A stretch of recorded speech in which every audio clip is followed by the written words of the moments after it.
Film Nagar Deccan kitchen కూల్చివేతపై తెలంగాణలోని Nampally court విచారణ చేపట్టింది. ఈ సందర్భంగా కీలక ఆదేశాలు జారీ చేసింది న్యాయస్థానం. దగ్గుపాటి కుటుంబ సభ్యులపై కేసులు నమోదు చేసేందుకు ఆదేశించింది. నటుడు విక్టరీ వెంకటేష్, ప్రముఖ నిర్మాత సురేష్ బాబు, ఆయన ఇద్దరు కుమారులు రాణా, అభిరామ్లపై కేసులు నమోదు చేయాలని ఆదేశాలు జారీ చేసింది.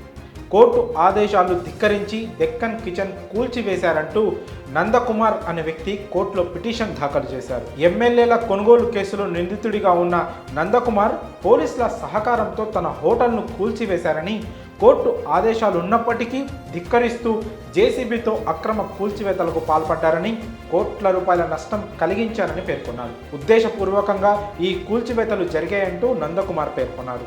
కోట్ల విలువైన భవనాన్ని కూల్చివేయడంతో పాటు ఫర్నిచర్ను ఎత్తికెళ్లారని ఫిర్యాదులో పేర్కొన్నారు. దీనిపై విచారణ చేపట్టిన కోర్టు నిర్మాత సురేష్ బాబుతో సహా దగ్గుపాటి హీరోలపై కేసులు నమోదు చేయాలంటూ పోలీసులను ఆదేశించింది. తెలంగాణ హైకోర్టు ఆదేశాల మేరకు వెంకటేష్, రాణా, అభిరామ్, సురేష్ బాబులపై ఐపీసీలోని 448, 452, 380, 506, 120B సెక్షన్ల కింద కేసులు నమోదు చేశారు. డెక్కన్ కిచెన్ కూల్చివేతపై ఫిర్యాదు మేరకు నాంపల్లి కోర్టు విచారణ చేపడుతోంది. ఆరోపణలు ఎదుర్కొంటున్న దగ్గుపాటి హీరోలు జూన్లో కోర్టు విచారణకు హాజరు కావాలని ఆదేశించింది. మరి డెక్కన్ కిచెన్ కూల్చివేతపై మీ అభిప్రాయాలను కామెంట్స్ రూపంలో తెలియజేయండి.